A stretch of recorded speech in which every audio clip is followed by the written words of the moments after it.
புதிய கோணத்தில் தி ஃபெடரலில் வந்திருக்கக்கூடிய கட்டுரையை தான் நம்ம எடுத்திருக்கிறோம். எம்ஆர் நாராயண் சுவாமி அவர் தான் இந்த கட்டுரையை எழுதியிருக்கிறார். இந்த கட்டுரையினுடைய சாராம்சம் என்ன அப்படின்னா, ரொம்ப சுவாரஸ்யமான தலைப்பில் எழுதப்பட்ட கட்டுரை அப்படின்னு சொல்லலாம். இந்தியாவில் சிங்கப்பூர்கள், மோடியின் ஆசை சாத்தியமாகுமா? இது குறித்து தான் இந்த கட்டுரை பேசியிருக்கிறது. இந்த கட்டுரை குறித்து உரையாடுவதற்காக பத்திரிகையாளர் TN ரகு அவர்கள் வந்திருக்கிறார். வணக்கம் திரு ரகு. ரொம்ப சுவாரஸ்யமான கட்டுரை. இந்தியாவையும் சிங்கப்பூரையும் ஒப்பிட்டு எழுதப்பட்டிருக்கிற கட்டுரை. முதல்ல பிரதமர் மோடி சமீபத்தில் சிங்கப்பூருக்கு போன பிறகு அங்கு பேசுகிறார், இந்தியாவிலும் பல சிங்கப்பூர்களை நாங்கள் உருவாக்குவோம் அப்படின்னு. அதிலிருந்து தான் இந்த கட்டுரையை எழுதியிருக்கிறாங்க. முதல்ல மோடி அவர்களோட பேச்சு, அந்த கனவை நீங்கள் எப்படி பார்க்குறீங்க? இந்தியாவில் பல சிங்கப்பூர்கள். விஜயன், ஃபர்ஸ்ட் ஆஃப் ஆல் நீங்கள் வந்து இது சுவாரஸ்யமான கட்டுரைன்னு சொன்னீங்களே, 100% ஏற்றுக்கிறேன். ஏன்னா பத்தி எழுத்துனா இப்படி தான் இருக்கணும். வாய்ப்பு உள்ளவங்க அந்த ஃபெடரலில் அவர் எழுதிக்கிற கட்டுரையை படிங்க. அந்த மாதிரி ஒரு ஸ்மூத்தாக இருக்கணும். சொல்ல வந்த விஷயத்தை டைரெக்டாக சொல்லணும், சின்ன சின்ன வாக்கியங்களை சொல்லணும், கடினமான வார்த்தைகளை பயன்படுத்தக்கூடாது, எல்லாரும் புரிஞ்சுக்கணும். பத்தி எழுத்துங்கிறது வந்து ரிசர்ச் பேப்பர் கிடையாது. அதனால் வாழ்த்துக்கள். அந்த டாபிக் நீங்கள் எடுத்ததும் வந்து மகிழ்ச்சி. எனக்கு வந்து இது மோதியின் கனவுன்னு சொன்ன உடனே, நான் மயிலாடுதுறை மாவட்டம் என் சொந்த ஊர் இருக்கிறது. மணிசங்கர் ஐயர் வந்து 91 எலெக்ஷனில் அங்கே போட்டி போடும்போது எங்கள் ஊரெல்லாம் சொன்னது எனக்கு இன்னும் பசுமையாக ஞாபகம் இருக்குது. மயிலாடுதுறையை நான் துபாய் ஆக்குவேன் அப்படின்னாரு. இப்போ எல்லா இடத்துலையும் பேச்சது தான், துபாய் ஆக போகுதுப்பா நம்ம ஊர் அப்படின்னு சொல்லிட்டு. ஏன்னா நம்மளுக்கு ஒரு ஃபேசினேஷன் இருக்குது. இந்த வளமான வளைகுடா நாடுகள், அப்புறம் சிங்கப்பூர். ரோடு நல்லா இருந்தால் சிங்கப்பூர், டிசிப்ளினாக இருந்தால் சிங்கப்பூர் அப்படின்னு சொல்லுவோம். ஸோ அதனால வந்து அந்த ஃபேசினேஷன் இன்னும் இருக்குது. அந்த எங்கள் பகுதியில் அந்த சிங்கப்பூரில் இருக்கிறவங்க இன்னும் அதிகம், நிறைய பேர் இருக்கிறாங்க.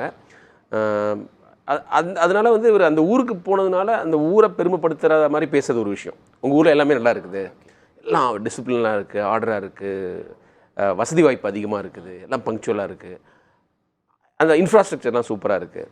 அதனால் அந்த ஊரை பற்றி சொன்னால் அவங்களுக்கு பெருமையாக இருக்கும். ஆனால் வந்து வெளியிலிருந்து பார்க்குறப்ப அப்படி இருக்கலாம். ஆனால் சிங்கப்பூர் வேறொரு கட்டுரையாளர் குறிப்பிடுவது, அங்கேயே சில காலம் வாழ்ந்திருக்கிறார். நீங்கள் சிங்கப்பூராக ஆகணும்னா என்னென்னலாம் பண்ணணும்னு பேசியிருக்கிறார். நான் கேட்பது, பிரதமர் வந்து வெறும் பொருளாதார அளவுகோல், இன்ஃப்ராஸ்ட்ரக்சர், அதை மட்டும் புரிஞ்சுட்டு. எக்ஸாக்ட்லி, அதுதான் வெளிப்படையாக எல்லாருக்கும் தெரியறது. அங்கே சிங்கப்பூரில் இருக்க இன்ஃப்ராஸ்ட்ரக்சர், வானிலிருந்த கட்டடங்கள், இதை மட்டுமே வந்து நம்ம ஆக்சுவலாக அளவுகோலை வச்சுக்க கூடாதுன்னு நான் நினைக்கிறேன். ஏன்னா இந்தியா ஒரு காம்ப்ளெக்ஸ் கண்ட்ரி. சிங்கப்பூருடைய பாப்புலேஷன் 50 லட்சத்துலேருந்து 60 லட்சம். நம்மளோட பாப்புலேஷன் எத்தனை மடங்கு அதிகம், நம்மள்ட்ட இருக்கிற டைவர்சிட்டி என்ன, நம்மள்ட்ட இருக்கிற லாங்குவேஜஸ் என்ன, இரண்டையும் கம்பேர் செய்வதே கடினம். நிச்சயமாக நீங்கள் வந்து பொருளாதார அடிப்படையில், வசதி வாய்ப்புகள் அடிப்படையில் மட்டுமே நான் சிங்கப்பூராக மாறுவேன்னு சொல்ல வேண்டியதில்லை. மற்ற எல்லா விஷயத்துலையும் மாறணும், இன்க்ளூசிவாக இருக்கணும். அந்த இன்க்ளூசிவிட்டி தான் பொருளாதாரத்தையும் கொண்டு வந்திருக்கு. இந்த வளர்ச்சிக்கு அதெல்லாம் அஸ்திவாரமாக இருக்குது. அப்படின்ற இடத்தில் கட்டுரையாளர் சொல்கிறது வந்து மத நல்லிணக்கத்தில் சிங்கப்பூர் எப்படி இருக்காங்க அப்படின்றதையும், இந்த கட்டுரையை ஒரு பேரலாக இந்தியாவை ஒப்பிட்டு எழுதப்பட்ட கட்டுரையாக தான் இருக்குது. மத நல்லிணக்கத்தை பற்றி பேசுகிறாங்க, சிங்கப்பூரில் என்னென்னலாம் இருக்குது அப்படின்னு. அந்த அனுபவத்தை எப்படி எடுத்து? எக்ஸலண்ட் பாயிண்ட் அது. ஏன்னா வந்து நீங்கள் அந்த மெஜாரிட்டேரியனிசம்ங்கிறது வந்து எங்கே வேணால் தலை தூக்கலாம்.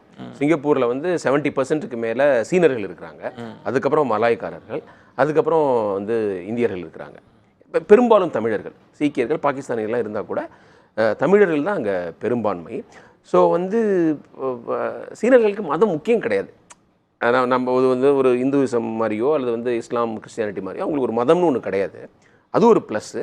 பட் அவங்க மெஜாரிட்டேரியன் பிரின்சிபிள்ஸை கொண்டு வரலாம். நாங்கள் தான் அதிகமாக இருக்கோம், நாங்கள் வச்சு தான் சட்டம், எங்களுக்கு நீங்கள் அடிமையாக போகணும்னு சொல்கிறதுக்கான வாய்ப்புகள்லாம் இருந்தும் அதை அவங்க ரெசிஸ்ட் பண்ணாங்கல்ல, அது பெரிய விஷயம். 75% இருந்துக்கிட்டோம், மற்ற எல்லாருக்கும் ஸ்பேஸ் இருக்குது. நீங்கள் அஃபிஷியல் லாங்குவேஜாக மலாய் இருக்கலாம், உங்களுக்கு தமிழ் வந்து நாங்கள் இதில் கூட வரும், உங்களுக்கு ரூபாய் நோட்டு தாள் கூட ஆட்சி மொழியாக இருக்கும் இப்படின்னு சொல்கிறது அந்த மனப்பான்மை இருக்குல்ல, அது ரொம்ப முக்கியம். சிங்கப்பூரை வளர்ச்சிக்கு அது ஒரு காரணம். இப்போ 2 டேக்அவே இருக்குது. நீங்கள் சிங்கப்பூராக இந்தியாவை மாற்றணும், இந்தியாவில் அப்படி பல சிங்கப்பூர்களை உருவாக்கணும்னா, ஒன்று மத நல்லிணக்கம், எல்லா மொழிகளையும் சமமாக மதித்தல். அது இல்லாமல் அது சாத்தியப்படாதுன்னு கட்டுரையாளர் சொல்லுவாங்க. எக்ஸாக்ட்லி. நான் என்ன சொல்லுவேன்னா, நான் வந்து அடிப்படையில் ஒரு விளையாட்டு பத்திரிகையாளர். நான் என்னோடய ஃபீல்ட்லேயே நான் பார்க்குறேன். இப்போ இன்டர்நேஷ்னல் லெவலில் ஃபுட்பாலில் நல்லா ஜெயிக்கிற அணிகளில் பார்த்தீங்கன்னா டைவர்சிட்டி இருக்குது. ஜெர்மனி கூட ஒரு காலத்தில் எல்லாருமே ஒயிட் பிளேயர்ஸாக இருப்பாங்க. இப்போ நீங்கள் அரப் பிளேயர்ஸ் இருக்கிறாங்க, டர்க்கிலேருந்து பிளேயர்ஸ் வராங்க, வந்து பிளாக் பிளேயர்ஸ் வராங்க. ஸோ இதெல்லாம் அந்த அணியை வந்து ரொம்ப வலிமையாக்குது. இந்த டைவர்சிட்டி இருக்கு இல்லையா, அவங்களுடைய டிஃப்ரெண்ட் ஸ்கில்ஸ் வருது, அவங்களுடைய மைண்ட் செட் டிஃப்ரெண்ட்டாக இருக்குது. இது எல்லாம் கம்பைன் ஆகும்போது வெற்றி பெற்ற அணி ஆகுது. அதே இது வந்து சிங்கப்பூருக்கும் பொருந்தும். The best of all this ethnic people, வேறு வேறு செக்ஷன்லேருந்து வர மக்களுடைய குவாலிட்டியை ஒன்றிணைச்சது அவங்க வந்து ஒரு சக்ஸஸ்ஃபுல் நாடாக இருக்கிறாங்க. ஆனால் சிங்கப்பூருக்கு அது ஈஸி, அதையும் நம்ம சொல்லிடுறோம். ஆமாம், அதையும் நம்ம அந்த ஒப்பீடு வந்து கொஞ்சம் சிங்கப்பூர்ல வந்து அசமத்துவம் இருக்கு, அசமத்துவம் இருக்கு அப்படின்றதையும் நம்ம புரிஞ்சுக்க வேண்டும். அது வேற ஒன்று, ஜனநாயகம் எந்த அளவுக்கு இருக்கு அப்படின்றதெல்லாம் வேற ஒன்று.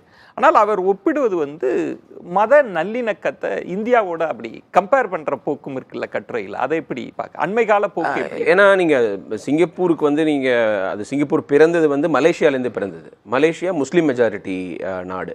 அதுலேருந்து பிரிஞ்சபோது இந்த சச்சரவுகள்லாம் தொடர்வதற்கான சாத்தியக்கூறுகள் இருந்தது. ஆனால் அவங்களுடைய father of the nation Lee Kuan Yew வந்து ரொம்ப கிளியர் கட்டாக இருந்துட்டார். இது வந்து நம்ம நாடு முன்னேறணும்னா இந்த டிஃப்ரென்சஸ்லாம் விட்டுட்டு நம்ம ஒற்றுமையாக இருக்கணும்னு.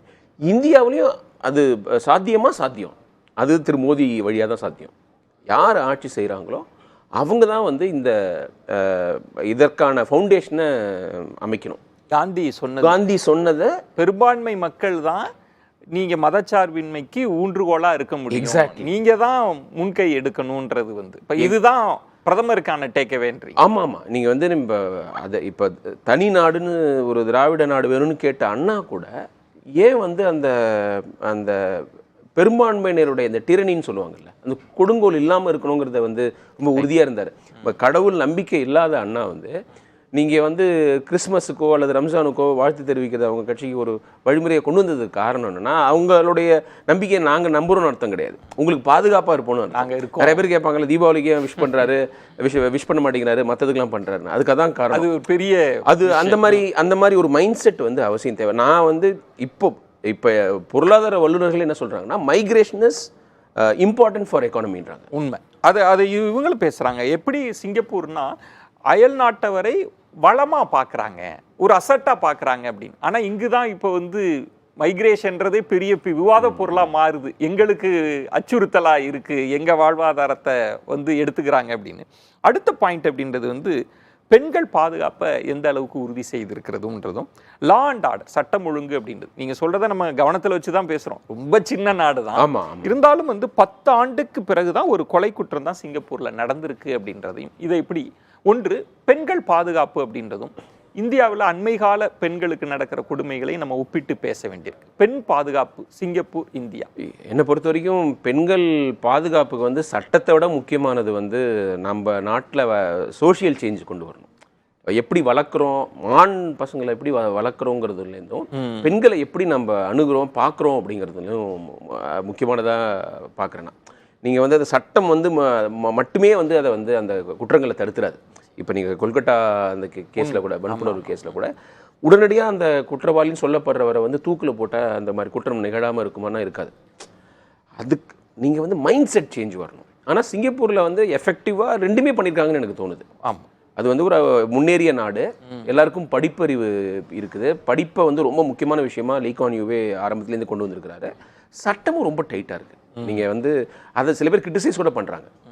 ஹியூமன் ரைட்ஸ் இவங்கெல்லாம் அட்வொகேட்ஸ்லாம் அது வந்து ரொம்ப வாட்டர் டைட்டாக இருக்குது. அதில் ஒரு மன்னிப்புக்கான இடமே இல்லை. அது வந்து இன்னொரு பக்கம், சிங்கப்பூரின் இன்னொரு பக்கம். அந்த இடத்துல இந்தியா ஜனநாயகம் பூக்கள் பூத்து குலுங்குற இடம் தான். ஆமாம், ஏன்னா அதை ரிஃபார்ம் பண்ணுறதை விட அது வந்து அவங்க தண்டிக்கிறதா இருக்குது. ஆமாம். ஸோ என்னை பொறுத்த வரைக்கும் இதை விட நான் என்ன சொல்லுவேன்னா, அந்த வெஸ்டர்ன் யூரோப்பில் இருக்கிற கண்ட்ரிஸ் வந்து அந்த லிபர்ட்டியும் கொடுத்து அவங்களா நம்ம ஒரு தவறாக நடக்கக்கூடாதுங்கிறத வந்து இன்பில்ட்டாக இருக்கணும். ஐயோ சட்டம் ஏதோ பண்ணுமே, நம்மளை தண்டிச்சிருமே, நம்ம ஜெயிலுக்கு போடுவோமே அப்படி நினச்சி ஒருத்தங்க வந்து பெண்கள்கிட்ட ஒழுங்காக பழக்கணும்னு அவசியம் இல்லை. ஆனால் பெண்கள் பாதுகாப்புன்றது ரொம்ப அவசியமானதாகவும் இருக்கின்றது. அடுத்து மனித வளர்ச்சி குறியீடு. இப்போ சிங்கப்பூர் ரொம்ப சின்ன நாடாக இருக்குது. சிங்கப்பூரின் தந்தை தொடக்க காலத்தில் எப்படி யோசிக்கிறார் அப்படின்னா, பொருளாதாரத்தில் நம்ம முன்னிலையில் இருக்கணும். ஆனால் அதற்காக அவர் பேஸ்மெண்ட் அடித்தளத்தில் பல விஷயங்கள், அது பெண்கள் பாதுகாப்பு, எல்லா மொழிகளுக்கும் அங்கீகாரம், எல்லா மதத்தவரையும் மதித்தல், அப்படி நிறைய விஷயங்கள் நடந்துகிட்டே இருக்கிறதுல எல்லா குறியீடுகள்லையும் முதல்ல இருக்கிறாங்க. இப்போ நம்ம இங்கே ஜிடிபியை பற்றி பேசுகிறோம், 3வது பெரிய நாடு அப்படின்னு. ஆனால் மனித வளர்ச்சி குறியீடுன்றது இன்னொரு தன்மை இருக்குது. கல்வி, ஆரோக்கியம், இதெல்லாம் சேர்ந்து அதை சாத்தியப்படுத்துறது, அதில் மோடியின் கனவு எப்படி இருக்குன்னு பார்க்குறீங்க? அதில் வந்து நம்ம ஃபார் பிஹைண்ட் சிங்கப்பூர். சிங்கப்பூரோட நம்ம எந்த விதத்துலையும் கம்பேர் பண்ணிக்க முடியாதுன்னா கூட அவங்க எக்கானமியாக இருக்கட்டும், சைஸாக இருக்கட்டும், பாப்புலேஷனாக இருக்கட்டும். பட் வந்து இந்த ப்ராட் பேஸ்டு அப்ரோச் இருக்குல்ல, அது இந்தியாவில் சாத்தியமாக இல்லைங்கிறது அடுத்தது நம்ம ட்ரை பண்ணோம்ல.